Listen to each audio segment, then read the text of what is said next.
सीखना है।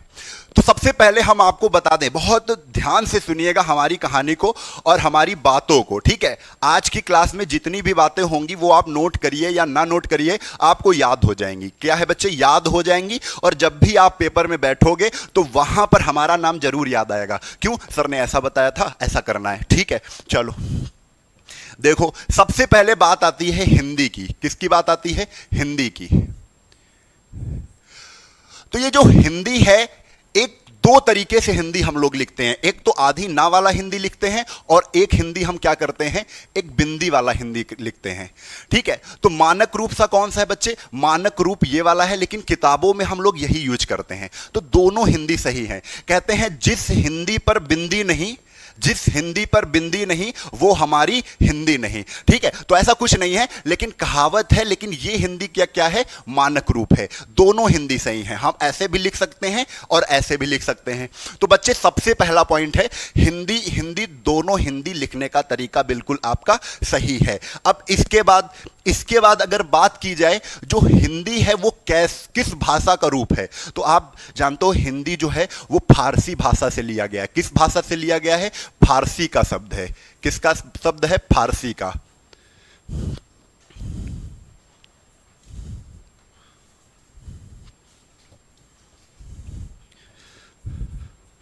फारसी भाषा का शब्द है,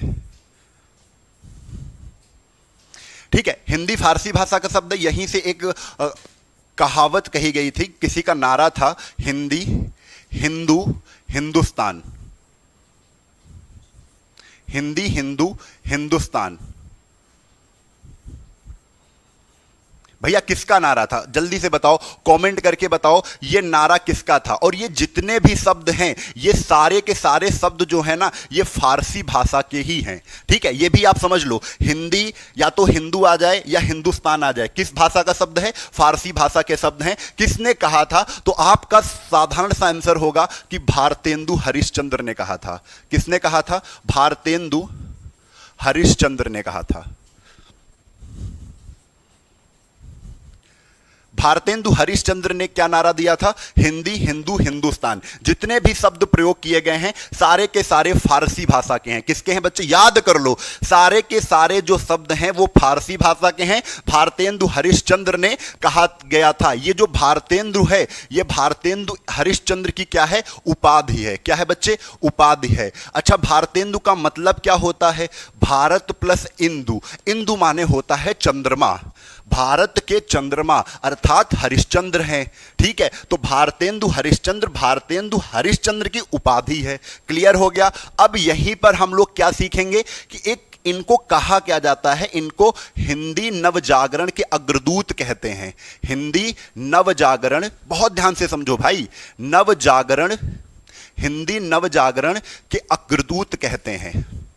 आपको याद होगा इनके नाम से एक युग भी चला था, भारतेंदु युग, ठीक है, वो इन्हीं के नाम पर चला है। तो इनको क्या कहते हैं, हिंदी नवजागरण के अग्रदूत कहते हैं, ठीक है। और सारे क्वेश्चन जो भी यहां पर आप नोट करोगे वो परीक्षा में 100% श्योर है आपको नजर आने वाले हैं, 100% श्योर है आपको नजर आने वाले हैं। तो सबसे पहले देखो, हिंदी हिंदी ये दोनों चीजें सही हैं, फारसी भाषा का शब्द है। हिंदी हिंदू हिंदुस्तान इसी से बना हुआ है। किसने कहा था, भारतेंदु हरिश्चंद्र ने कहा था। भारतेंदु इनकी उपाधि है, हिंदी नवजागरण के अग्रदूत भारतेंदु हरिश्चंद्र को कहते हैं। इतनी बातें क्लियर हैं। अब इसके बाद चलते हैं हम लोग, कहां पर चलते हैं, यहीं पर हम लोग सीखेंगे भाषा के बारे में। किसके बारे में सीखेंगे, भाषा के बारे में। तो भैया अब इंपॉर्टेंट चीज आ गई है, यह आपको पीडीएफ भी मिल जाएगी, ठीक है। भाषा क्या है भैया, भाषा, जो भाषा है वो किससे बना है, वो भास से बना है। किससे बना है बच्चे, भास धातु से बना है, ठीक है। भास धातु से बना है। भास धातु का मतलब क्या है, अपने आचार विचार को किसी को व्यक्त करना, ठीक है, अपने आचार विचार को किसी को व्यक्त करना। मतलब भाषा का मतलब क्या है, अगर आप अपने आचार विचारों को, अपने भावों को किसी से विनिमय कर रहे हो, ठीक है, अपनी अभिव्यक्तियां किसी से विनिमय कर रहे हो, आदान प्रदान कर रहे हो। आपने सुना होगा वस्तु विनिमय, क्या सुना है, वस्तु विनिमय। आप विनिमय का मतलब समझो यहां पर, विनिमय। बच्चे विनिमय का मतलब होता है आदान प्रदान, ठीक है। इसका मतलब जैसे पहले जमाने में होता था कि हम वस्तु का विनिमय करते थे। हमारे पास जैसे चावल हुआ, किसी दूसरे के पास गेहूं हुआ, तो उसने गेहूं चावल वाले को दिया और जिसके पास गेहूं था उसने चावल दे दिया। मतलब चावल से गेहूं का अदला बदला कर लिया गया, ठीक है। क्योंकि पहले पैसे नहीं होते थे तो हम वस्तु विनिमय प्रणाली यूज करते थे। तो विनिमय का मतलब समझ गए हो ना, आदान प्रदान को कहते हैं। यानी भाषा क्या है, अपने भावों या आचार विचारों को, ठीक है, भावों, अपने भावों या आचार विचारों को, आचार या विचारों को, आचार विचारों को आदान प्रदान करने को भाषा कहते हैं। करने को क्या कहते हैं, भाषा कहते हैं, भाषा कहते हैं। अब एक चीज समझ लो, अब भाषा का आदान प्रदान कैसे होगा भाई। पहले जो पुराने जमाने में आप जाएंगे तो पहले जो आदि मानव होते थे वो आ ई उ ऐसे बुलाते थे, ठीक है। तो वो ध्वनियां थी, क्या थी, ध्वनियां थी। तो ध्वनियां क्या हैं, आप ये समझिए कि ध्वनियां, अगर आपने ध्वनियों, सबसे पहले क्या हम आदि मानव थे वो क्या करते थे, ध्वनियां निकालते थे, ध्वनियां निकालते थे।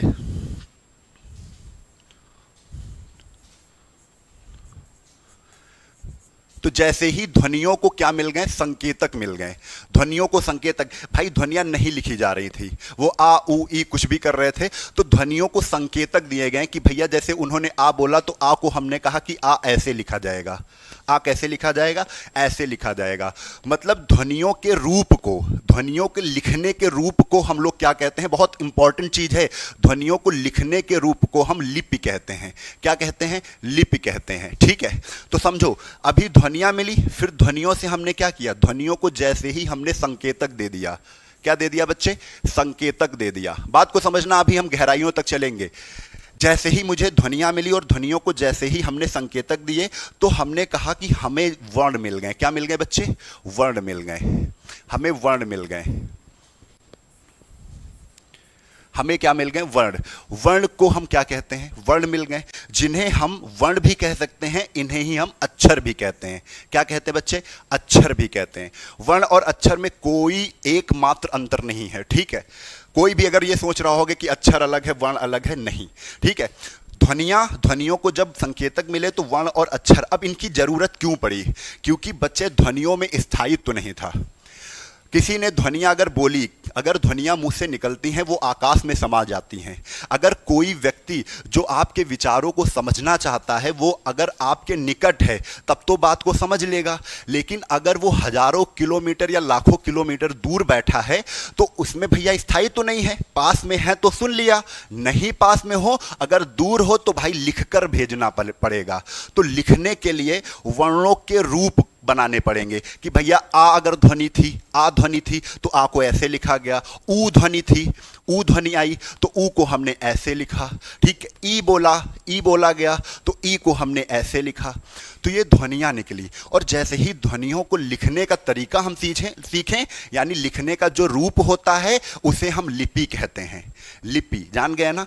तो भाई सबसे इंपॉर्टेंट चीज, हम हिंदी पढ़ रहे हैं, क्या पढ़ रहे हैं, हिंदी पढ़ रहे हैं। तो सबसे इंपॉर्टेंट चीज आप कहीं पर भी नोट करो, जो हिंदी भाषा कौन सी पढ़ रहे हैं हम लोग, हिंदी पढ़ रहे हैं, ठीक है। तो जो हिंदी है उसकी जो लिपि है वो देवनागरी लिपि है। कौन सी बच्चे लिपि है, तो हिंदी की जो लिपि है, मैं हर चीज डीपली पढ़ाऊंगा, अभी शुरुआत है तो अभी आपको जितना अच्छा लगे उसी हिसाब से नोट्स बनाते हुए चलेंगे, क्योंकि आज की क्लास में आपको याद नहीं कर, मतलब लिखना नहीं है, आपको याद करना है सब, ठीक है। तो हिंदी की जो लिपि है वो बच्चे देवनागरी लिपि है, देवनागरी लिपि है। देवनागरी लिपि की सबसे अच्छी विशेषता जानते हो क्या है, इनके जो अक्षर होते हैं आपस में बंधे होते हैं। जब भी अक्षरों से अगर आप एक शब्द बनाओगे तो वो सिरो रेखा जो होती है ना, वो सिरो रेखा अक्षरों को या वर्णों को बांध के रखती है। ये इनकी क्या है, विशेषता है। जैसे इंग्लिश में तुम अगर बॉय लिखोगे तो बी ओ वाई, बॉय लिख दिया। लेकिन अगर हिंदी में लिखोगे तो आप लड़का अगर लिखते हो तो लड़का, ये शब्द है, इसको बांध दिया, सिरोरेखा। ये क्या है? सिरोरेखा। ये क्या है? ये विशेषता है किसकी? देवनागरी लिपि की। ठीक है, तो यहां से हमने वर्ण और अक्षर बनाए। वर्णों और अक्षर के मेल की अगर हम बात करें, वर्णों और अक्षर के मेल की बात करें, और मेल कैसा? सार्थक मेल बच्चे, सार्थक मेल। वर्णों और अक्षरों के सार्थक मेल को हम क्या कहते हैं? शब्द कहते हैं। क्या कहते हैं बच्चे? शब्द कहते हैं।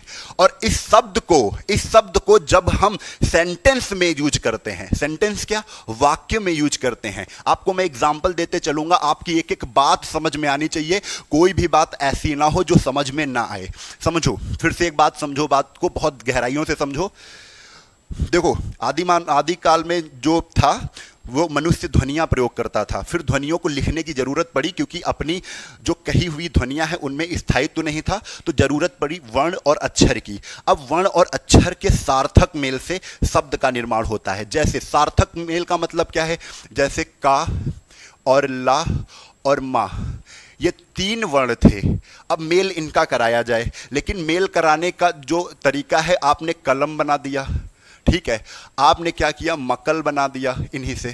ठीक है, तो भाई ये तो सार्थक नहीं है। सार्थक मतलब होता है अर्थ सहित, सही अर्थ। सार्थक सा प्लस अर्थ, तो मतलब सही अर्थ होना चाहिए। तो कलम का एक अर्थ निकल रहा है कि कलम से हम लिखते हैं। क्या मकल का कोई अर्थ है? नहीं है, तो इसको हम शब्द नहीं मानेंगे। ऐसे ही आप यहां पर भी सीखोगे कि जो शब्द होते हैं सर 2 प्रकार के होते हैं, एक सार्थक होता है, एक निरर्थक होता है। ठीक है, तो ये वाला तो निरर्थक है, ठीक है, ये वाला सार्थक है। अब सार्थक निरर्थक में आपको एग्जाम्पल ऐसे भी मिलेंगे कि आज यार पेन वेन लाओ, मैं कुछ लिख दूं, तो पेन तो सार्थक है, लेकिन वेन क्या है? वेन सार्थक नहीं है। पेन वेन, चाय वाय आज पिया जाए, ठीक है, तो चाय तो सार्थक हो गया, ठीक है, लेकिन वाय क्या है? वाय निरर्थक शब्द है। कभी कभी हम सार्थक के साथ निरर्थक शब्दों को यूज में जरूर लाते हैं। ठीक है, तो ये सब चीजें होती हैं। तो ये हो गया बच्चे क्या? सार्थक।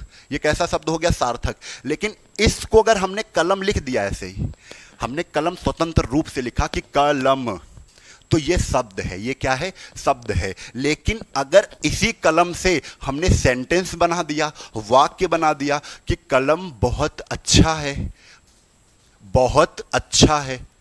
कलम क्या है बच्चे? बहुत अच्छा है। कलम कैसा है? कलम बहुत अच्छा है। तो ये सेंटेंस हो गया। सेंटेंस में अब इस कलम को हम पद कहेंगे। अब इस शब्द को हम, कलम शब्द है लेकिन अब इसे शब्द नहीं कहेंगे, अब इसे हम पद कहेंगे। तो बात क्लियर हो गई।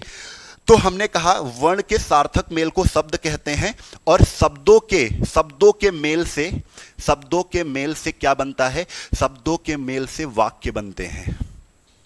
ठीक है, अभी बहुत ये नहीं हम बता रहे हैं कि शब्दों के मेल से उपवाक्य बनेंगे, ठीक है, फिर उसके बाद फेजेस बनेंगे, फिर उसके बाद सीधा जाओगे आगे जाकर वाक्य बनेंगे, वाक्य को मिलाओगे तो भाषा का निर्माण होगा। ये सब हम बताएंगे। अभी आप ओरल इतनी चीजें आप सीखोगे कैसे हमको पढ़ना है। ठीक है, ये चीज हो गई। अब चलते हैं सीधा, हमने जाना भाषा के बारे में। ठीक है, जो बोलचाल में यूज की जाती है वो भाषा उसको कहते हैं, जो लिखने में यूज की जाती है उसको लिपि कहते हैं। भाषा और लिपि में अंतर जान गए ना?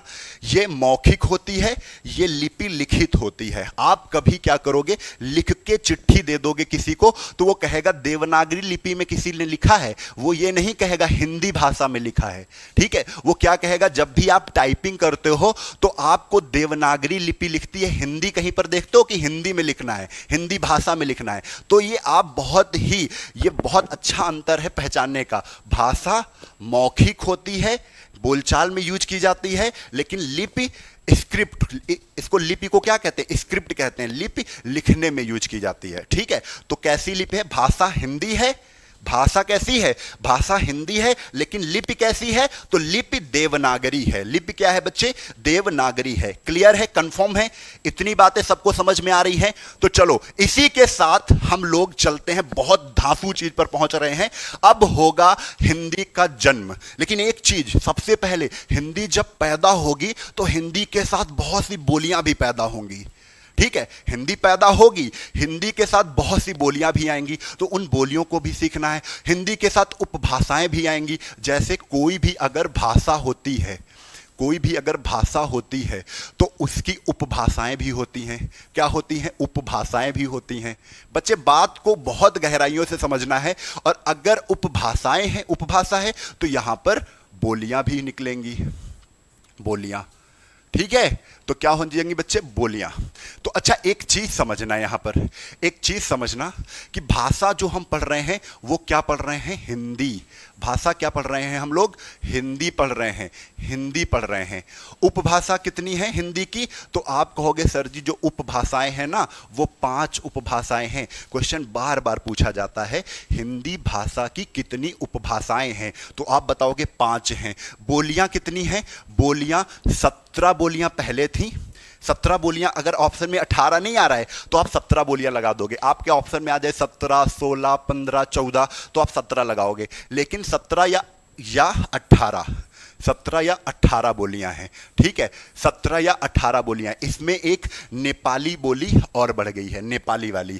ठीक है, तो अभी हम बताएंगे विस्तृत पूरा एक एक चीज, कौन सी बोलियां हैं, कौन सी उपभाषा से निकली हैं, क्या ट्रिक है उनको याद करने की, आपके दिमाग में बैठ जाएंगी। यकीनन मैं दावा कर रहा हूं इसका। बस आप लोग क्या करिए, वीडियो को बेहतरीन तरीके से शेयर करिए। ठीक है, चलो, तो हम जान गए। अब भाषा क्या होती सर जी? उपभाषा क्या होती है? बोलियां क्या होती हैं? समझ लो, ये भी मौखिक, ये भी मौखिक, ये भी मौखिक इकाई। भाषा एक मौखिक इकाई है, तो उपभाषा भी एक मौखिक इकाई है। बोलियां भी बोल रहे हो मौखिक इकाई है। कंफर्म? भाषा सबसे बड़ी इकाई है मौखिक।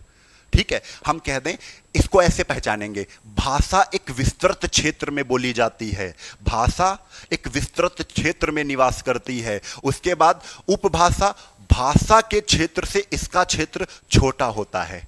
जैसे अगर कहा जाए कि जो भाषा है लगभग भारत के, हिंदी भाषा की मैं बात कर रहा हूं, बड़ी इंपॉर्टेंट चीज है यार भाई, बड़ी इंपॉर्टेंट चीज है। जैसे मैं आपको बता दूं कि जो भाषा है, कौन सी? हिंदी भाषा। कौन सी बच्चे? हिंदी भाषा जो है वो भारत के 9 प्रदेशों में बोली जाती है। कौन से प्रदेश? कितने प्रदेशों में? याद रख लेना, बहुत बार पूछा गया है। 9 प्रदेशों में बोली जाती है, और एक केंद्र शासित प्रदेश में बोली जाती है। एक केंद्र शासित, केंद्र शासित प्रदेश तो पता है ना, एक केंद्र शासित प्रदेश में बोली जाती है। दिल्ली वो है ऐसा केंद्र शासित प्रदेश जहां पर हिंदी बोली जाती है। कंफर्म है? तो आप समझ गए हो। तो भाषा के एक विस्तृत क्षेत्र होता है, जैसे 9 प्रदेशों में एक विस्तृत क्षेत्र हो गया। उपभाषा किसी एक प्रदेश में बोली जाएगी, जैसे हम यहां पर बात करें पश्चिमी हिंदी, तो पश्चिम के कुछ 1-2 प्रदेश होंगे पश्चिमी हिंदी, जैसे राजस्थान में बोली गई। ठीक है, ऊपर चले गए तो हरियाणा में बोली गई कुछ, तो वो पश्चिमी हिंदी है। ठीक है, तो हम ये कहेंगे सबसे विस्तृत क्षेत्र भाषा का, उससे कम विस्तृत क्षेत्र उपभाषा का, और सबसे छोटा क्षेत्र किसका होता है? बोलियों का। सबसे छोटा क्षेत्र बोलियों का है। भारत में लगभग 650 बोलियां बोली जाती हैं। कितनी बच्चे? 650 बोलियां बोली जाती हैं। याद कर लो, ये चीजें बहुत ही ढूंढने से नहीं मिलती हैं। याद कर लो, भारत में कितनी लगभग बोलियां बोली जाती हैं? तो 650। अब बात करते हैं थोड़ा विश्व के संदर्भ में। विश्व के संदर्भ में बात की जाए तो विश्व में लगभग 3000 भाषाएं हैं। कहां पर? विश्व में लगभग कितनी भाषाएं हैं? तो बच्चे विश्व में लगभग 3000 भाषाएं हैं। जैसे हम लोग भारत में हिंदी भाषा पढ़ रहे हैं, ऐसे ही अगर विश्व के संदर्भ में बात करेंगे तो विश्व के संदर्भ में 3000 भाषाएं विश्व में बोली जाती हैं। ठीक है, तो भाई विश्व तो बहुत बड़ा है। 3000 भाषाओं में एक हिंदी भी है जो भारत में बोली जाती है। ठीक है, अब 3000 जो भाषाएं हैं ना, ये ऐसा तो है नहीं कि इनका एक परिवार होता है, जैसे हमारे परिवार में आप सभी रहते हो। ठीक है, तो ऐसा ही क्या होता है, एक परिवार क्या होता है, डिवाइडेशन करता है कि ये भाषा इस परिवार में रहेंगी, ये भाषाएं इस परिवार में रहेंगी, तो परिवार और विस्तृत हो गया। भाषा से और बड़ा परिवार है, जो परिवार होगा उसके अंदर कई भाषाएं होंगी। तो भाई जो 3000 जो विश्व में भाषाएं बोली जा रही हैं वो लगभग 12 परिवारों से होती हैं। कितनी? 12 परिवार हैं, भाषा परिवार। ये कौन से परिवार हैं? ये परिवार भाषा के हैं। तो विश्व में लगभग जो महत्वपूर्ण भाषा परिवार हैं वो कितने हैं? 12 भाषा परिवार हैं। याद कर लो आप ये, विश्व में लगभग 12 भाषा परिवार हैं, जिनमें कितनी भाषाएं हैं? 3000 भाषाएं बोली जाती हैं। तो भारत में सर कितने भाषा परिवार हैं? ये इंपॉर्टेंट चीज है। तो भारत में सर केवल 4 भाषा परिवार हैं। भारत में लिख लो भाई, ये इंपॉर्टेंट है। भारत में 4 भाषा परिवार हैं। 4 भाषा परिवार हैं। नोट्स बनाते रहना भाई, बहुत अच्छे नोट्स तैयार होंगे आपके, ठीक है। ये 12 भाषा परिवार कहाँ हैं? 12 भाषा परिवार भी विश्व के संदर्भ में है कि विश्व में कितने भाषा परिवार हैं? आप कहोगे 12 भाषा परिवार हैं। विश्व में कितनी लगभग भाषाएं हैं? तो आप कहोगे 3000 भाषाएं हैं। भारत में कितने भाषा परिवार हैं? आप कह दोगे 4 भाषा परिवार हैं। कितने? 4 भाषा परिवार हैं। कौन से भाषा परिवार कहां पर बोले जाएंगे, इन पर विशेष चर्चा होगी। अब बहुत ध्यान से आपको समझना है भाई, ठीक है। अब आ जाओ सीधा यहां पर डाल दो भाषा परिवार। भाषा परिवार कितने भाषा परिवार हैं? 4 भाषा परिवार हैं। कौन कौन से हैं बच्चे? तो लिख लो भाई। एक है भारोपीय। एक क्या है? भारोपीय, ठीक है। एक है भारोपीय। दूसरा क्या है? भाषा परिवार 4 हैं। एक भारोपी हो गया, एक द्रविड़ हो गया, द्रविड़। तीसरा क्या है बच्चे? तो तीसरा है ऑस्ट्रिक।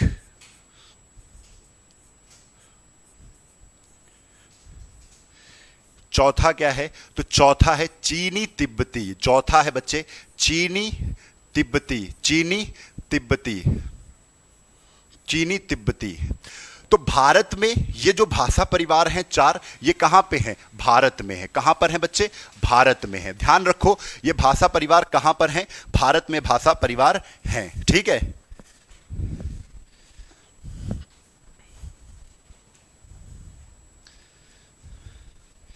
चलो, अभी आपको एक सूचना भी हम देने वाले हैं, बहुत अच्छी सूचना है। आपको ये सूचना बहुत ही अच्छी लगेगी, आपके लिए बेहद अच्छा सरप्राइज होगा, ठीक है। बहुत फायदा भी आपको इससे होगा। और ये सूचना अभी हम तुरंत देने वाले हैं, बस एक बार आप ये समझ लीजिए इसको, ठीक है। तो बच्चे एक चीज ये समझ लो कि भारत में भाषा परिवार कितने हैं। तो आपको पता है जो भारत में जो भाषा परिवार हैं वो हैं 4। हाँ बेटा सही है, बिल्कुल सही है। भारोपी, द्रविड़, ऑस्ट्रिक और चीनी तिब्बती, ठीक है। तो देखो भारोपी जो भाषा परिवार हैं, कितने परसेंट जो जनता है, कितने परसेंट पब्लिक है वो भारोपी भाषा परिवार के अंतर्गत आती है, यानी भारोपी भाषा परिवार की जो भाषाएं हैं उनको यूज करती है। ये सब में भाषा परिवार लगा लेना, भारोपी भाषा परिवार, द्रविड़ भाषा परिवार, ऑस्ट्रिक भाषा परिवार, चीनी तिब्बती भाषा परिवार। तो भारोपी भाषा परिवार के कितने लोग हैं? तो याद रख लो 73% लोग हैं। कितने लोग हैं बच्चे? हाँ 73% लोग हैं। 73% लोग हैं। द्रविड़ के कितने लोग हैं? तो द्रविड़ के 25% लोग हैं। भारोपीय भाषा परिवार से ही हमारी हिंदी का जन्म हुआ है। हिंदी किस भाषा परिवार का अंग है? तो आप याद रखोगे, हिंदी जो है सर जी, हिंदी भारोपी भाषा परिवार का अंग है। हिंदी सर भारोपी भाषा परिवार का अंग है, ठीक है। चलो, द्रविड़ में कौन कौन सी भाषाएं आ जाती हैं? तो आप जान लो, द्रविड़ मतलब दक्षिण की जितनी भाषा हैं, जैसे मलयालम हो गई, ठीक है, मलयालम हो गई, कन्नड़ हो गई, तमिल हो गई, तेलुगु हो गई, ये सब द्रविड़ भाषा परिवार के अंतर्गत आती हैं। इसीलिए 25% लोग हैं द्रविड़, यानी कि दक्षिण में जो भाषा परिवार, जो भाषाएं हैं वो द्रविड़ भाषा परिवार के अंतर्गत आएंगी। भारोपीय भाषा परिवार के अंतर्गत हिंदी ही आ रही है, तो हिंदी तो 9 प्रदेशों में बोली जा रही है ना, तभी तो 73% लोग भारोपी भाषा परिवार के अंतर्गत हैं भारत देश में, ठीक है। ऑस्ट्रिक कितने हैं? ऑस्ट्रिक नाम मात्र के हैं 1.3%, जो आपके, और चीनी तिब्बती ये बॉर्डर, तिब्बत वाले बॉर्डर पर निवास करते हैं, वहां पर जो बोलियां पहाड़ी क्षेत्र की बोलियां होती हैं वो यहां पर ये लोग यूज करते हैं। ये कितने बच्चे? 0.7% है। तो आप देखोगे जो 4 भाषा परिवार थे कहां के? भारत के, उसमें 73, 25, 5, 3, 98, 98, 2, 100% हो गया। पूरा मामला 100% का बन गया। तो यहीं से आपको 100% का पूरा मामला बन गया। अगर 100% लोग हैं जिसमें 73 भारोपी के हैं, 25% द्रविड़ के हैं, 1.3% ऑस्ट्रिक हैं, 0.7% चीनी तिब्बती हैं। याद करो, तुरंत याद हो गया होगा। अगर याद हो गया है तो आपको दिख भी रहा है। अगर पूछा जाए भारत में सबसे बड़ा भाषा परिवार कौन सा है, जिसमें हमारी हिंदी है। भारत में सबसे बड़ा भाषा परिवार ये कैसा है भाई? सबसे बड़ा है, सबसे बड़ा, सबसे बड़ा भाषा परिवार। आपका क्वेश्चन कई बार परीक्षाओं में आया है कि सबसे बड़ा भाषा परिवार भारोपीय भाषा परिवार है। सबसे छोटा भाषा परिवार भारत में कौन सा है? तो आप तुरंत कह दोगे चीनी तिब्बती है सर। कौन सा है बच्चे? चीनी तिब्बती, छोटा, सबसे छोटा। लिख देता हूं, सबसे छोटा, सबसे छोटा। तो सबसे छोटा कौन सा है? चीनी तिब्बती है। क्लियर? ये रिजल्ट आपको क्लियर समझ में आ गया होगा। अब चलो बिल्कुल याद करते चलो। भारत में 4 भाषा परिवार, भारत में 4 भाषा परिवार, भारोपीय, द्रविड़, ऑस्ट्रिक, चीनी तिब्बती। भारोपीय सबसे बड़ा है, 73% लोग हैं। द्रविड़, नीचे की जितनी भाषाएं हैं, मलयालम, कन्नड़, तेलुगु, तमिल, ये सब क्या है? द्रविड़ के अंतर्गत आती हैं। 25% लोग हैं यहां पर। ऑस्ट्रिक में 1.3%, चीनी तिब्बती 0.7%। 0.7% होने की वजह से चीनी तिब्बती सबसे छोटा भाषा परिवार है। इतना ही। विश्व में कितने भाषा परिवार? तो 12 भाषा परिवार हैं। कितने? 12 भाषा परिवार हैं। इन 12 भाषा परिवार में कितनी भाषाएं हैं? 3000 लगभग भाषाएं हैं। कितनी? 3000 भाषाएं हैं। याद कर लो, ये सब चीज बहुत इंपॉर्टेंट है। अब इसके बाद हम लोग बच्चे बहुत इंपॉर्टेंट चीज सीखने जा रहे हैं। वो चीज क्या है? अभी बात आई है भारोपीय की। भारोपीय, भारोपीय का अगर संधि विच्छेद करके देखा जाए तो भारत प्लस यूरोपीय, भारत प्लस यूरोपीय। तो भारत प्लस यूरोपीय, कुछ यूरोपियन जैसे ही भारत रहने आए तो उनकी एक उपशाखा थी, भारतीय आर्य। भारत प्लस यूरोपीय जैसे ही आए तो इनमें एक उपशाखा थी। कौन सी? भारतीय आर्यों की। ठीक है, तो भारतीय आर्यों की इनकी जो उपशाखा थी, किसकी? भारतीय आर्यों की। यहां से हमने क्या बनाया? आर्य। आर्य क्या थे? आर्य इनके उपशाखा थे। मतलब यूरोपीय जो भारत रहने के लिए आए उनको हम आर्य कहते हैं। क्या कहते हैं बच्चे? आर्य कहते हैं। तो सबसे पहले तो एक यही क्वेश्चन बन जाता है कि आर्य आए कहां से थे? जो आर्य भारत में निवास करने आए थे वो कहां से आए थे? तो इसमें तो बहुत से वैज्ञानिकों का बहुत से विवादित बयान है, लेकिन जो मतलब ज्यादा आप मानते हो तो मानते क्या हो? मध्य एशिया से। आर्य कहां से आए थे? मध्य एशिया से। आपका यही आंसर लगना चाहिए, मध्य एशिया से आए थे। आर्य मध्य एशिया से आए थे। ये बताया किसने था? तो ये भी इंपॉर्टेंट क्वेश्चन है, कई बार पूछा गया है। मैक्स मूलर ने बताया था। किसने बताया था? मैक्स मूलर ने बताया था। किसने बताया था? मैक्स मूलर ने। ठीक है, भारतीय यूरोपीय की जो एक शाखा थी उसको हम आर्य कहते थे। ठीक है, तो आर्य कहां से आए थे? तो आर्य मध्य एशिया से आए थे। ठीक है, कहां पर ठहरे थे? तो कुछ आर्य अफगानिस्तान, क्योंकि पहले एक अखंड भारत हुआ करता था। ठीक है, कुछ अफगानिस्तान में ठहरे, कुछ हरियाणा और पंजाब के बॉर्डर पर, हरियाणा और पंजाब के बॉर्डर पर ठहरे। इसकी विवेचना, ये सारी कहानी किसने बताई थी कि मध्य एशिया से आर्य भारत आए थे रहने के लिए? ये बताया था मैक्स मूलर ने। याद कर लो, मैक्स मूलर ने इसकी विवेचना की थी। इतनी भी बात कंफर्म हो गई। अब देखो, जो आर्य थे ये अपनी भाषा का यूज करेंगे। आए कब थे? 1500 ईसा पूर्व। याद कर लो, ये बड़ा इंपॉर्टेंट प्रश्न है। 1500 ईसा पूर्व ऐसे ही पूछ लिया जाएगा आपसे। आर्य भारत कब आए थे? 1500 ईसा पूर्व। किसने बताया था? मैक्स मूलर ने बताया था। आर्य भारत आए तो अपनी भाषा बोलेंगे, अपने आचार विचार एक दूसरे से व्यक्त करेंगे। तो व्यक्त करने में ये कौन सी भाषा का यूज करते थे? तो ये यूज करते थे भारतीय आर्य भाषा का यूज करने लगे। ये यहां पर आकर जो आर्य भाषा वहां पर यूज कर रहे थे तो उनको हम कहने लगे ये आर्य हैं, भारत में रह रहे हैं, तो भारतीय आर्य भाषा ये यूज कर रहे हैं, बोल रहे हैं, बोलचाल में भारतीय आर्य भाषा का यूज कर रहे हैं। ठीक है, तो ये भारतीय आर्य भाषा का प्रयोग करने लगे। अब इसी भारतीय आर्य भाषा से हिंदी का जन्म होगा। हिंदी का जन्म होगा। आप तो जानते हो, जहां से जन्म होता है, मतलब जिनसे जन्म होता है उनको हम जननी कहते हैं।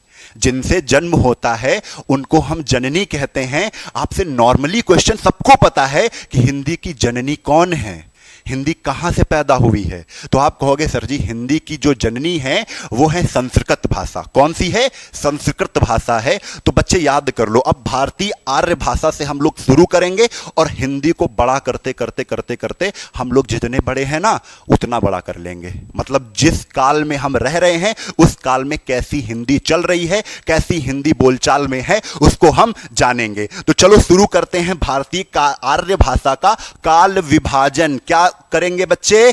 काल विभाजन। काल विभाजन का मतलब क्या होता है? काल विभाजन का मतलब होता है समय का विभाजन। क्या बच्चे? समय का विभाजन। बड़ा आसान है, बड़ा आसान है, मैं सब कुछ दिखा दूंगा। बहुत ही आसान तरीके से हम सीखने वाले हैं। वीडियो को शेयर करते रहो, वीडियो को शेयर करते रहो।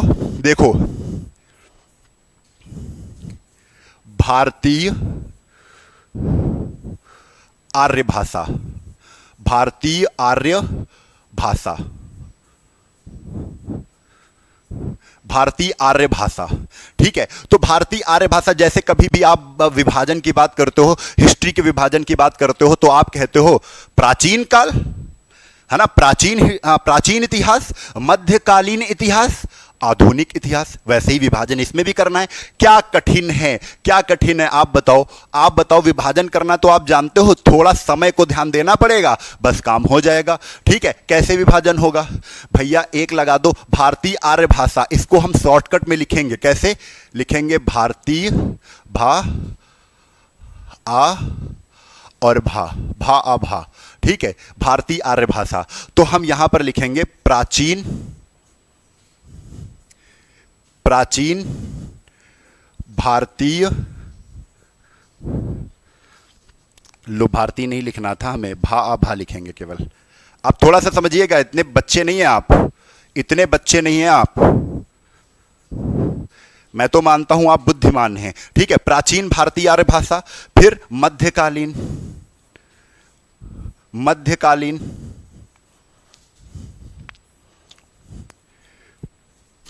प्राचीन मध्यकालीन भारतीय आर्य भाषा,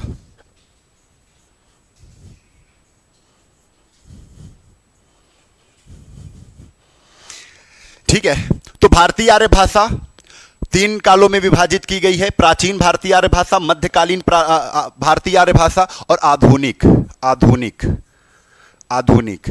अभी देखो इंटरेस्टिंग फैक्ट इसमें इतने अच्छे अच्छे मिलेंगे, तुमको लगेगा। नोट्स, प्रॉपर नोट्स बनाओ, क्योंकि कल इस पर एक्सरसाइज हम करवाएंगे, तब मुंह खोल दोगे अगर नहीं पढ़ोगे। ठीक है, क्या हो रहा है सर? अगर पढ़ लोगे तो यकीनन बड़ी मजा आएगी वहां पर। ठीक है, आधुनिक भा आभा भारतीय आर्य भाषा। ठीक है, चलो तो एक चीज समझ लो, भारतीय आर्य भाषा, मध्यकालीन भारतीय भाषा, आधुनिक भारतीय आर्य भाषा। भाई एक चीज बताओ, कुछ याद ही नहीं करना। आर्य कब आए थे? सर जी आर्य 1500 ईसा पूर्व में आए थे, 1500 ईसा पूर्व में आए थे। अगर 1500 ईसा पूर्व में आए थे तो कहानी कहां से स्टार्ट हो रही है? आप कहोगे सर जी कहानी तो स्टार्ट हो रही है 1500 ईसा पूर्व से। यानी जो प्राचीन भारतीय आर्य भाषा हुई वो 1500 ईसा पूर्व से स्टार्ट हुई, ईसा पूर्व से स्टार्ट हुई। ईसा पूर्व का मतलब क्या होता है? ईसा पूर्व यानी 1 ईस्वी के जितने पहले जाओगे, जितने साल आगे जाओगे, उसको क्या कहेंगे? ईसा पूर्व। ठीक है, ईसा मसीह के जन्म के पहले का समय ईसा पूर्व कहलाता है। ठीक है, ईसा मसीह के जन्म के बाद का समय जिसमें हम लोग हैं उसे ईसवी कहते हैं। क्या कहते हैं? ईसवी कहते हैं। तो अभी हम ईसा मसीह का जन्म 1 ईस्वी को माना जाता है, और 1 ईस्वी से पहले का समय सारा का सारा ईसा पूर्व, यानी 1500 ईसा पूर्व को हम कहेंगे 1 ईस्वी से 1500 साल पहले से हिंदी का जन्म होना शुरू हो गया था। हिंदी का जन्म होना शुरू हो गया था। तो भैया देखो कैसे हिंदी आएगी।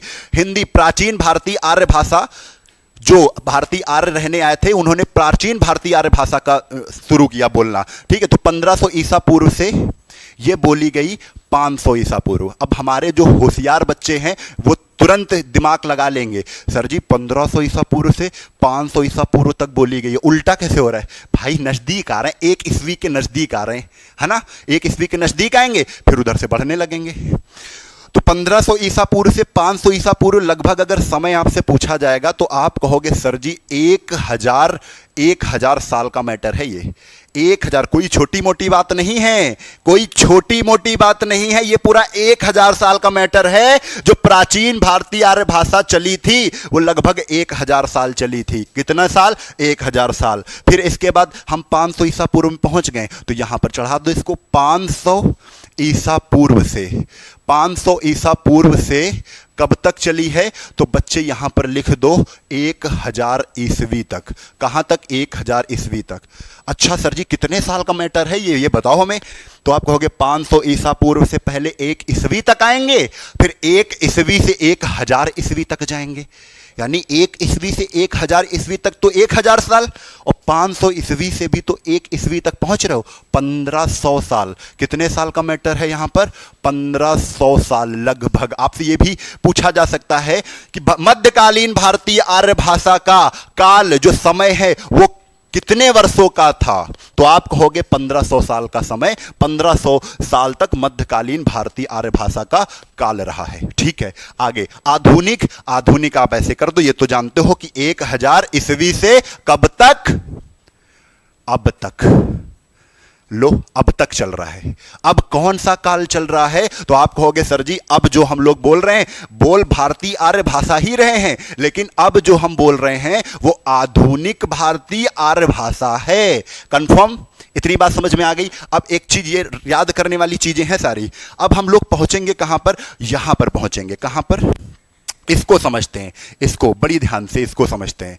ठीक है, तो सबसे पहले हम इसी चीज को लेंगे, प्राचीन भारतीय आर्य भाषा को। तो अगले पेज पर लेंगे, कोई ज्यादा वो नहीं। देखो पहले मैं फिर से बता देता हूं, हम इसको पढ़ेंगे, फिर इसको पढ़ेंगे मध्यकालीन को, फिर इसको पढ़ेंगे। यहां पर हमको हिंदी मिल जाएगी। ठीक है, पहले यहां से हम संस्कृत पढ़ेंगे। ठीक है, तो पहले हम इसको निकाल रहे हैं कि इसमें क्या क्या था, कौन कौन सी भाषाएं यहां पर यूज की गई, बोली गई। ठीक है, तो ये चीजें आपको समझनी है। भैया नोट्स प्रॉपर बनाते रहो, बिल्कुल एक एक नोट्स, एक एक चीज लिखते रहो। मैं जो बोल दूं उसको आप छाप लो, परीक्षा में वही आएगा, गारंटी है यही। ठीक है, देखो, चलो देखो, हम बात कर रहे हैं प्राचीन भारतीय आर्य भाषा की। किसकी बात कर रहे हैं बच्चे?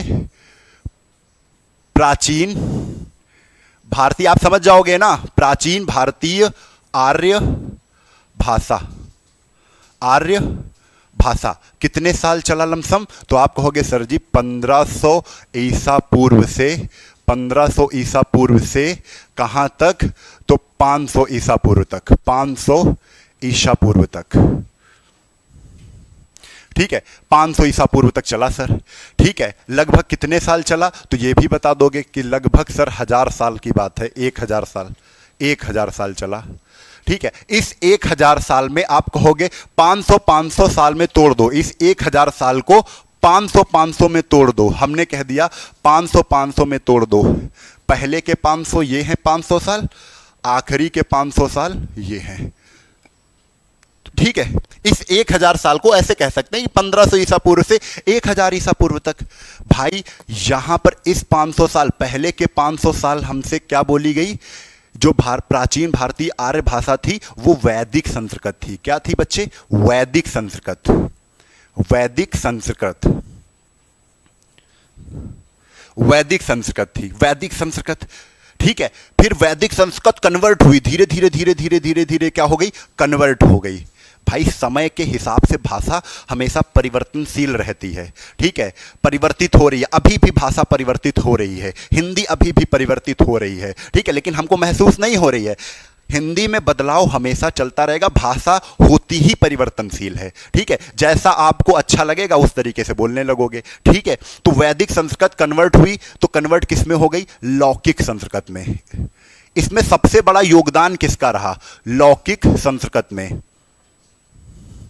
इसमें सबसे बड़ा जो बच्चे योगदान रहा ना, वो योगदान रहा है पाणिनि का। किसका? पाणिनि का। पाणिनि जानते हो सब बच्चे क्या कहेंगे? संस्कृत के जनक वही पाणिनि है। गलत बच्चे, नहीं, संस्कृत व्याकरण के जनक हैं पाणिनि। कौन? संस्कृत। आपसे हमेशा ये क्वेश्चन गलत होता है, आप नहीं समझते इसको।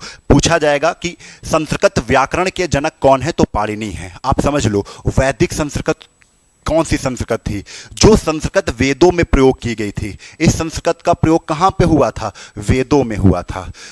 और वेदों की संस्कृत बड़ी ही कठिन क्लिष्ट थी। ठीक है, जिस संस्कृत का प्रयोग वेदों में हुआ था, वेद को कोई नहीं पढ़ पाता है। आप इतने विद्वान नहीं हैं, हम इतने विद्वान नहीं हैं कि वेदों को पढ़ लिया जाए।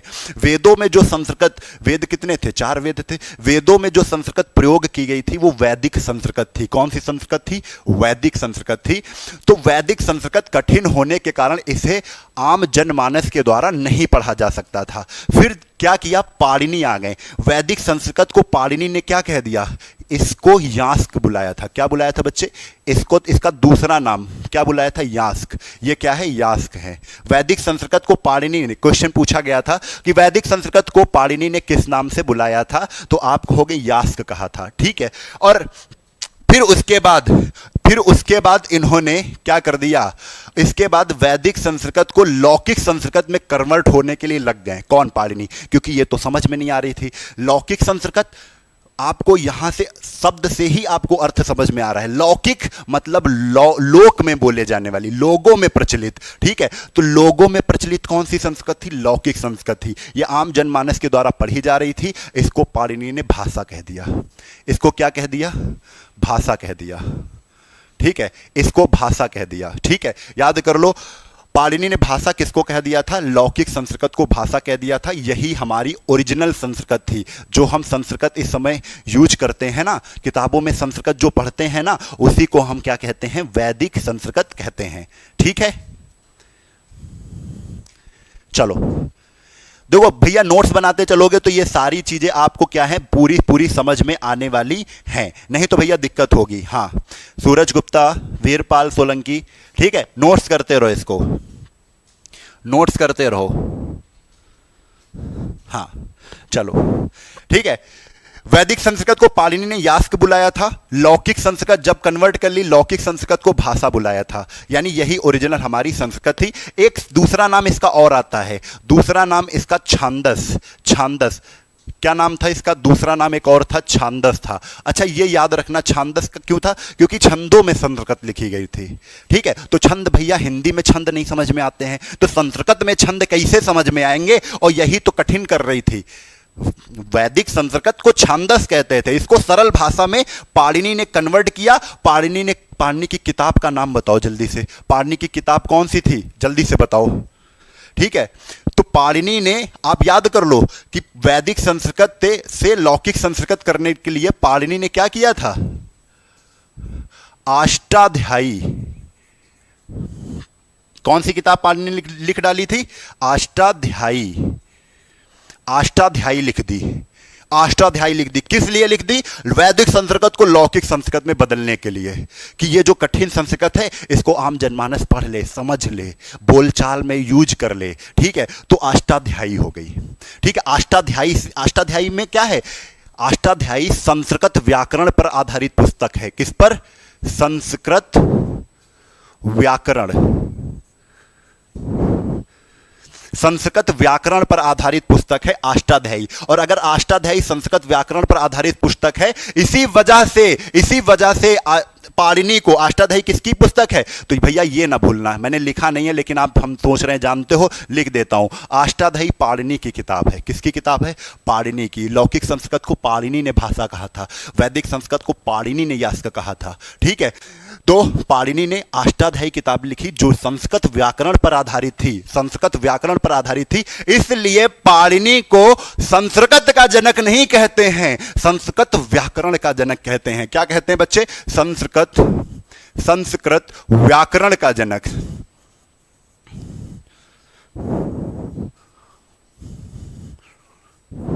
संस्कृत व्याकरण का जनक किसे कहते हैं? तो बच्चे याद कर लेना, पाणिनि को कहते हैं। किसको कहते हैं? पाणिनि को। कई बार आपकी परीक्षाओं में पूछा जाता है कि संस्कृत व्याकरण के जनक किसे कहते हैं, तो पाणिनि को कहते हैं। किसको कहते हैं? पाणिनि को कहते हैं। बच्चे समझ में आ गई बात? इतनी बात समझ में आ गई है तो वैदिक संस्कृत से लौकिक संस्कृत मिल गई है हमें। अब पहुंच रहे हैं, यानी कि हमारा जो प्राचीन भारतीय आर्य भाषा था वो कंप्लीट हो गया था। 1000 साल में हमने पूरे कर ली है। 1500 ईस्वी से हम लोग 500 ईस्वी तक पहुंच चुके हैं और हमने लौकिक संस्कृत पा ली है। अब हम आम जनमानस में अपनी लौकिक संस्कृत का प्रयोग कर रहे हैं, हम बोलचाल में लौकिक संस्कृत बोल रहे हैं। अब जैसे ही काल आगे बढ़ा, जैसे ही समय आगे बढ़ा, तो हम 500 ईसा पूर्व के आगे चलेंगे। तो भैया आगे के लिए हम आगे पहुंच चुके हैं। यहां पर जैसे ही हम 500 ईसा पूर्व के आगे बढ़े, कहां बढ़े बच्चे?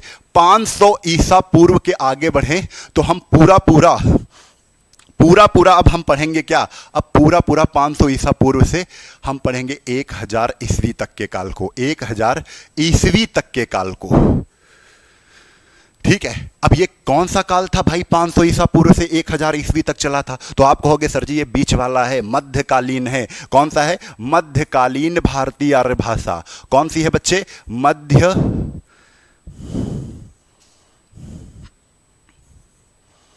मध्यकालीन भारतीय आर्य भाषा। चलो भैया सीखो। मध्यकालीन भारतीय आर्य भाषा लगभग कितने सालों तक इसका प्रचलन में रही है? तो आप कहोगे सर जी 1500 साल। कितने साल? 1500 साल।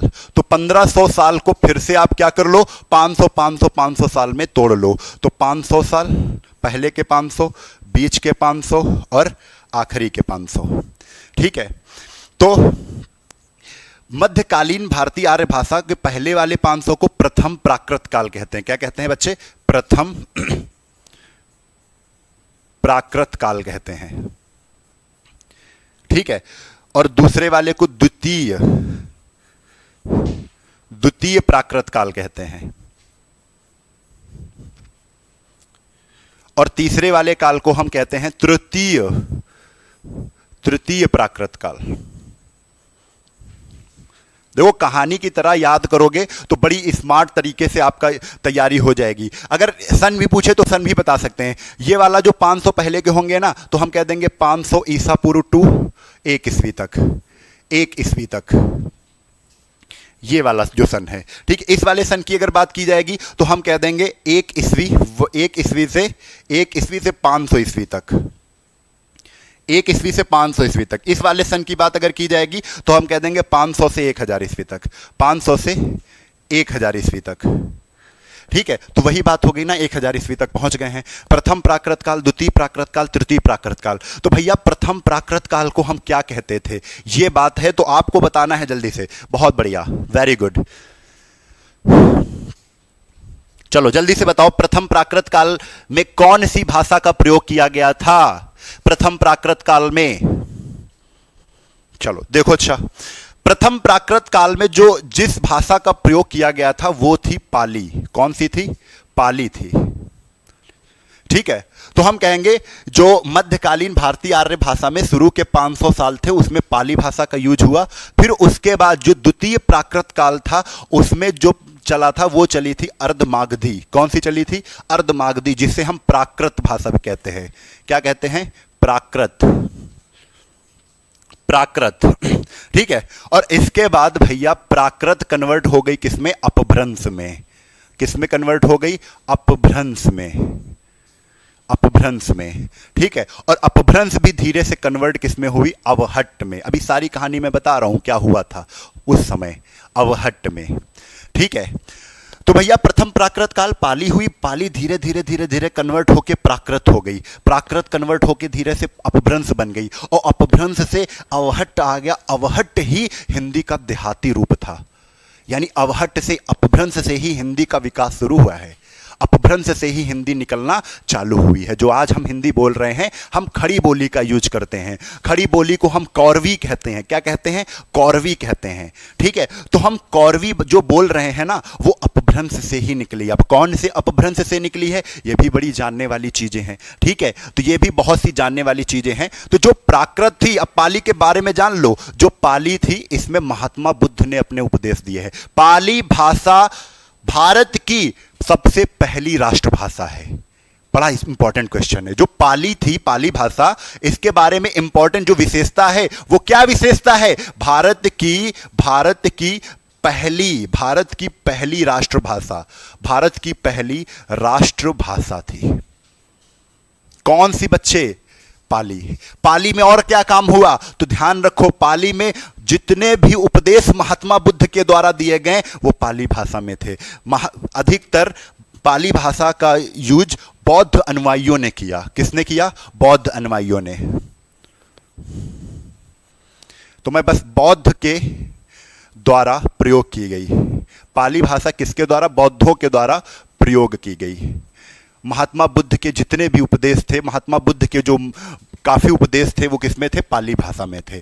पाली धीरे से कन्वर्ट हुई, 500 साल पाली ने व्यतीत किए, राज्य किया, बढ़िया राजाओं की तरह राज किया, पाली बोली गई कस के। फिर धीरे से कन्वर्ट होके प्राकृत आ गई। ये भैया प्राकृत किसकी थी? जैनों की थी। किसकी थी बच्चे? जैन। जैन लोग किस भाषा का यूज करते थे? तो आप तुरंत कर दोगे, जैन के द्वारा प्रयोग में लाई गई भाषा प्राकृत भाषा थी। ठीक है, जैसे महावीर स्वामी के उपदेश किसमें मिलते हैं? प्राकृत भाषा में मिलते हैं। किसमें? प्राकृत। इसका दूसरा नाम याद कर लो, अर्धमागधी कहते हैं। क्या कहते हैं?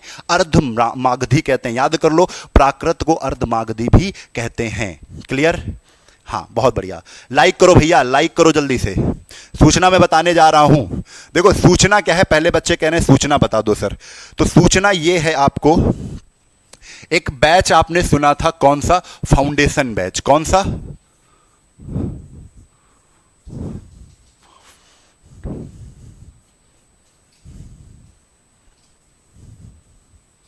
Foundation batch.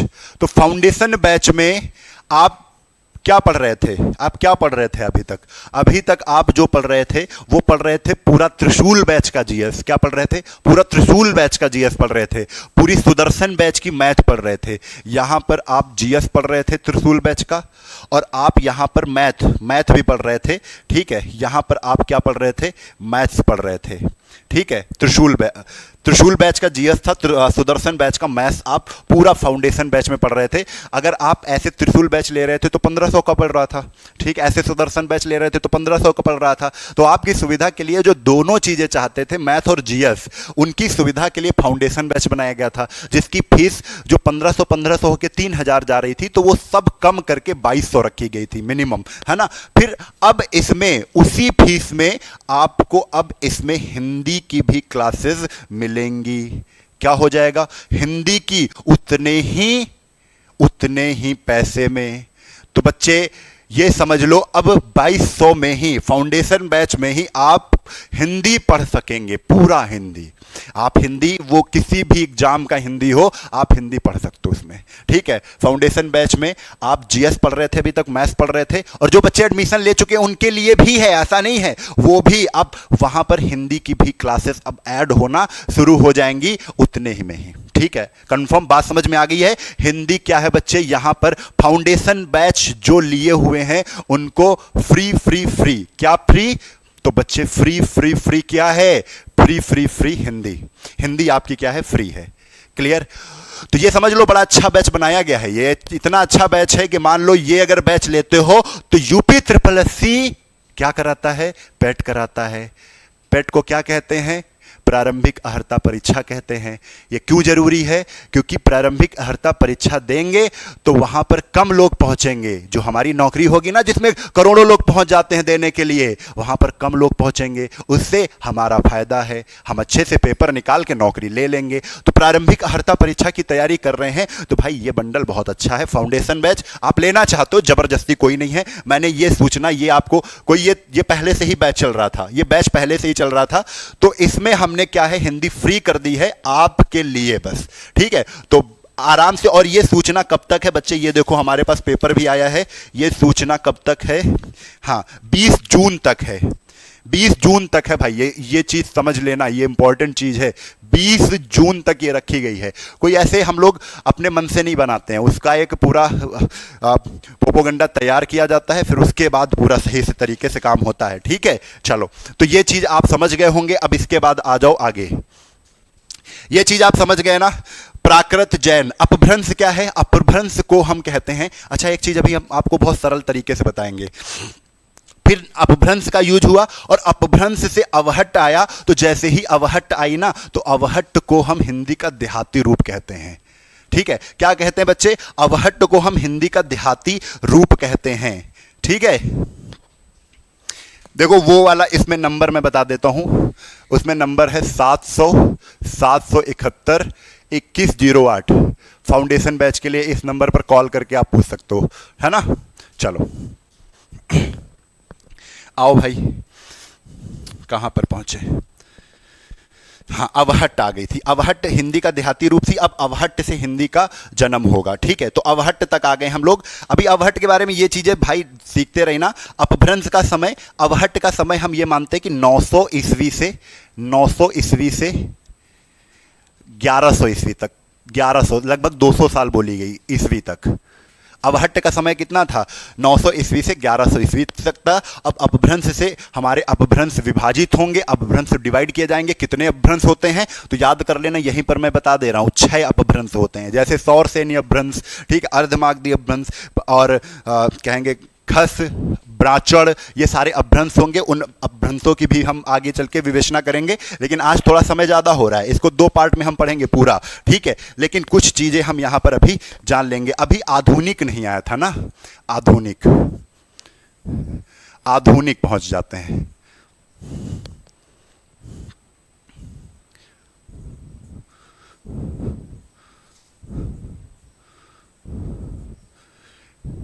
भारतीय आर्य भाषा, ये नोट्स बनाते चलो, बहुत ज़्यादा मदद करने वाले हैं आपके, बहुत ही ज़्यादा मदद होगी आपकी। आधुनिक भारतीय आर्य भाषा, ठीक है।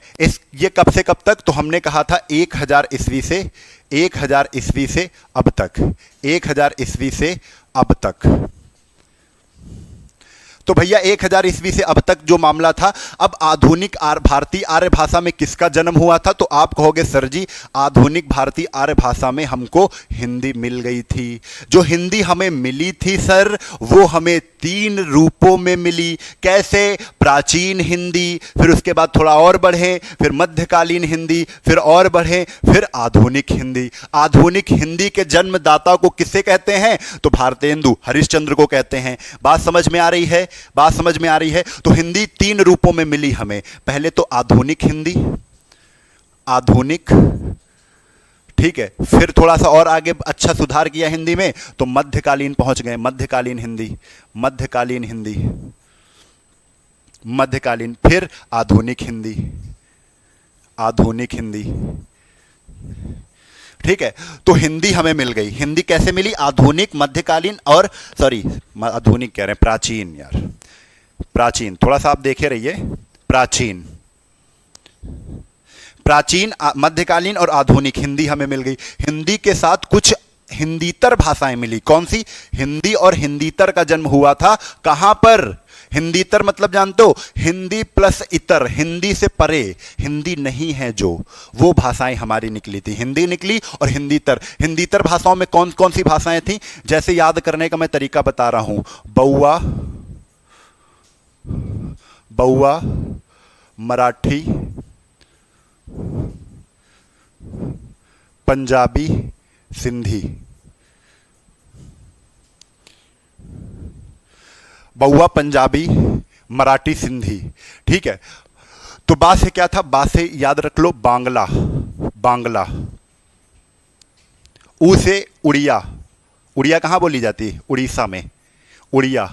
आ से असमिया, असमिया, ठीक है। ये जो अन्य भाषाएं थीं, ये भी मध्य आधुनिक भारतीय आर्य भाषा से ही ये जन्मी हुई हैं, लेकिन इनका उदय कहां पर हुआ? उनका उदय 1000 ईस्वी से चालू हो गया था, इनका उदय भी हो गया, ठीक है। हिंदी भी हमारी मिल गई। हिंदी किस रूप में आई थी? पहले हिंदी प्राचीन हिंदी मिली थी, अवहट्ट से। अवहट्ट हिंदी का देहाती रूप मिला था वहां से। अवहट्ट के बाद प्राचीन हिंदी मिली, फिर मध्यकालीन, फिर आधुनिक हिंदी मिल गई, ठीक है। हिंदी के साथ साथ, हिंदी की साथ साथ हमने क्या किया? हिंदीतर भाषाएं भी कुछ आई, जैसे मराठी भी निकल आई, पंजाबी भी आ गई, सिंधी भी आ गई। ये हिंदी नहीं है भाई, ये हिंदी नहीं है, लेकिन भारोपीय भाषा परिवार का अंग है।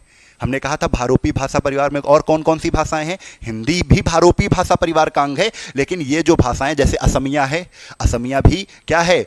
भारोपीय भाषा परिवार का अंग है। पंजाबी भारोपीय भाषा, सिंधी, मराठी, बांग्ला, उड़िया, ये सब भी आप कहां से पढ़ रहे हो? आधुनिक भारतीय आर्य भाषा से पढ़ रहे हो। ठीक है, तो चलो भाई इतनी बात आपको समझ में आ गई होगी। ठीक है, तो हम लोग कहां तक, हिंदी तक, आधुनिक हिंदी तक पहुंच चुके हैं। ये चीज इतने नोट्स बनाइए, इतने नोट्स बनाइए, और इसके साथ कल आपकी इंटरेस्टिंग बोलियां सारी एक साथ एक ही वीडियो में कवर होंगी। बोलियों के साथ सारी उपभाषाएं, सारे अपभ्रंश। तो कल की क्लास में हम अपभ्रंश और अवहट्ट तक पहुंच चुके हैं। कल हम अपभ्रंश के बारे में जानेंगे, अवहट्ट के बारे में जानेंगे। ठीक है, कल की क्लास में जो हम पढ़ेंगे बहुत अच्छे इंटरेस्टिंग टॉपिक है भाई। और पूरा देखो हम क्या क्या पढ़ने वाले हैं। अपभ्रंश पढ़ेंगे, अवहट्ट पढ़ेंगे, इनकी अपभ्रंश और अवहट्ट की कुछ रचनाएं, इंपॉर्टेंट रचनाएं जानेंगे, जो इंपॉर्टेंट मुख्य रचनाएं हैं जो, ठीक है, जो मुख्य रचनाएं हैं वो जानेंगे। और इसी के साथ भारत में जो बोलियां हैं, भारत में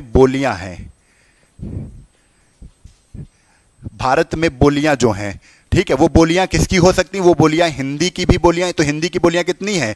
हिंदी की 5 उपभाषाएं हैं, और इन 5 उपभाषाओं से 17 + 1 यानी 18 बोलियां निकली हैं। तो ये कल हम पढ़ेंगे, कल ये हम पढ़ेंगे। तो बच्चे सब लोग टाइम पर उपस्थित होइएगा। कितने बजे की क्लास चलती है? 11 बजे। जिसको नहीं पता है वो बताएगा एक दूसरे से। 11 बजे आप हिंदी पढ़ने के लिए रेडी होइएगा। ठीक है, 11 बजे से आपकी हिंदी चलेगी। कल की क्लास में हम ये सब चीज़ों पर डिस्कस करेंगे। और आज आपका क्या है?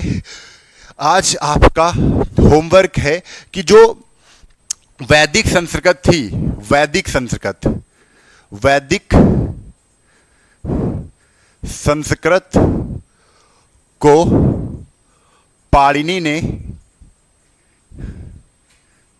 किस नाम से बुलाया था? कमेंट बॉक्स में चाहिए इसका आंसर। किस नाम से बुलाया? किस नाम से बुलाया? किस नाम से बुलाया पाणिनि ने? ठीक है, और यहीं पर बताना है पाणिनि की किताब, पाणिनि की किताब का नाम। ठीक है, पाणिनि की किताब का नाम भी बताना है। ये आज अगर अच्छे से पढ़े हो तो ये दोनों आंसर आप दे लोगे। ठीक है, और इसके साथ साथ बच्चे, इसके साथ साथ जरूर बताना है, अगर आप सोचते हो कि क्लास कंटिन्यू चले, एक भी नागा ना सर करें, और पूरा हिंदी जो भी आपकी परीक्षा है उस टाइम तक आपकी पूरी हिंदी कंप्लीट करवा दिया जाए, तो आपको जरूर बताना है कि आज की क्लास कैसी